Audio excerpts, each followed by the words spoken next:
Hey, folks, welcome to the third hour of American Agenda. I'm Bob Sellers. And I'm Heather Childers, and we are now joined by our family of co-hosts, former chairwoman of the Nevada State GOP, Amy Tarkanian, a Republican strategist and host of the 13-minute news hour, Bobby Eberly, and co-chair and Project 21 and host of Stacy on the Right, Stacy Washington. And welcome to everyone. We appreciate it. Now, we saw President Biden making some moves toward gun control, signing some executive actions that target so-called ghost guns, homemade firearms that lack traceable serial numbers. I've got to tell you, folks, there aren't a lot of those out there.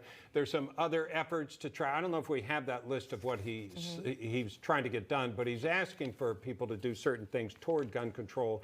The NRA immediately putting out a statement saying this: the proposals Biden announced tonight could require law-abiding citizens to surrender lawful property and enable states to expand gun confiscation orders. The NRA will fight these ill-conceived executive actions. So how effective will strict gun laws be if people can get access to them elsewhere? Let's just get to our panel. Stacy, I'm always interested in what you have. You're always very energetic when you talk about gun control, so I wanted to hear your thoughts about what you saw.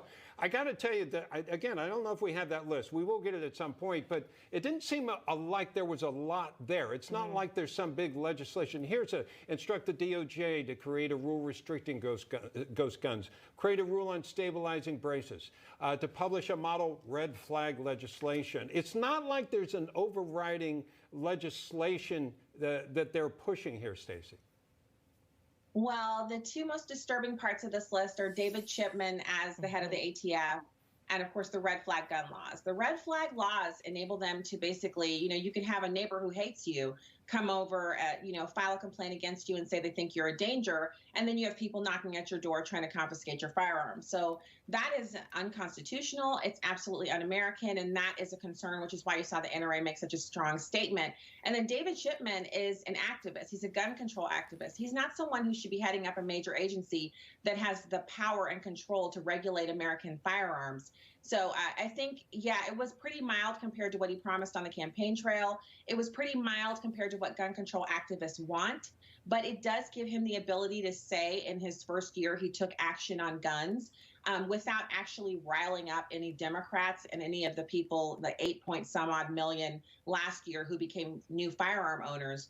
So he's kind of treading lightly here, and he's already underwater with his approval rating because of the border. So he's got to do something, but it has to be really mild because he doesn't want to tick people off. Yeah, and Amy, one of the things is it also can change. I mean, once Nancy Pelosi and company get involved, there could be legislation working its way through Congress that might be quite what a lot of people would consider extreme. Sure, and I think that we should always expect that because there's nothing that the Democrats do without something behind it. And to even expand more on the severity of having David Chipman as the head of the ATF, not the AFT, as the president called it during his speech. The fact that he is actually found to have pushed false stories in order to have more gun control. They actually found that he lied during the Waco showdown in the 1990s. He claimed that helicopters were shot down when they weren't. And he also is a policy advisor for Gabby Giffords, who unfortunately was a victim of being shot at. But he's not just called a gun control advocate. He's called a fierce gun control advocate. And I actually compare him to like having the vice president, in charge of the border. We all know she's for open borders. So she's the perfect person to push their story and their narrative, where you've got now David Chipman, who's the perfect person to fit their story and their narrative to control our Second Amendment. Yeah, and that's what could be coming, because with him at the top, then working with Pelosi, we could see legislation comes out that a lot of people might not like. Bobby, what's your take on what's going on here?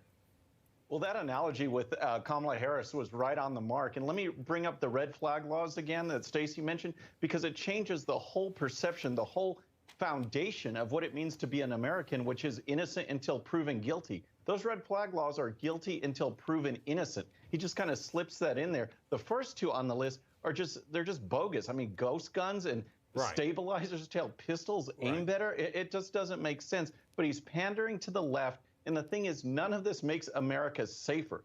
Every single week in Chicago, you have the equivalent of a mass shooting, a big incident that the media won't cover, and they're not addressing the core root problems. None of this keeps people safer. There's more deaths by knives than so-called assault weapons, and more deaths by falling than so-called assault weapons. This is just pandering, but there's a danger too. Those first two items, you know, just ignore those. But what they mentioned, what Amy and Stacy mentioned, that's some of the core. And if Nancy Pelosi gets a hold of it, that's just the starting off point. You know they're going to make it worse. Yeah, and that may be the strategy here, try to ease it in, Heather. Yeah, well, they already have the two bills under consideration in the House that passed, which would expand background checks for the gun shows, and also it would fix what they refer to as the Charleston loophole in terms of how that gunman was able to get his gun. But when you talk about this second part of it, the stabilizing braces, that is what they say the gunman in Colorado used. That is about 3 to 4 million people across America have purchased these assault weapons that make them an AR pistol, is what they refer to them as. So that's one of the things, and the reasons they're bringing that up is because of the mass shooting that happened in Colorado. But at the same time, as we mentioned earlier, Colorado has the universal background checks, they have the red flag laws, they have the gun-free zones, and none of that stopped this shooter from, proceeding and with his plan. Right. And Stacy, is there anything you think that Second Amendment advocates would want to see, anything in the system right now you think needs addressing? So, that's a great question, Bob. And I think what most of us are looking for is a cogent conversation on how we can improve the mental health apparatus in America to families who are struggling with family members who become dangerous. And then, of course, there's a huge issue in this country which was just mentioned, which is the mass shootings that go on in the inner cities of America every weekend. So until those things are addressed, law-abiding gun owners don't want to hear anything about new laws or new restrictions or new executive orders. This isn't about us. This isn't about the millions, tens of millions of Americans who own 450 million guns in this country. If there was a problem with us, we'd know about it. I mean, 450 million guns in the hands of so-called armed populace that's a danger. The fact is, we're the ones doing all the hunting. We have the largest non-standing army in our hunters in America. A couple of our states have over 2 million hunters per state. That is the largest standing army in the world. So we have to really look at what we're talking about here, and we can't allow Democrats to control the narrative or the conversation here, making it seem as if gun owners are the issue. It's criminals who are the issue, and we should work with law enforcement and the ATF and our other governmental agencies to come up with plans to address the real needs we have here, namely mental health and the inner cities of America being plagued by routine violence. Yeah, that's where a lot of those mass shootings are going on. It's astounding if you look at how many 4+ people are shot at any given time. It's amazing what the numbers are. So thank you, panel.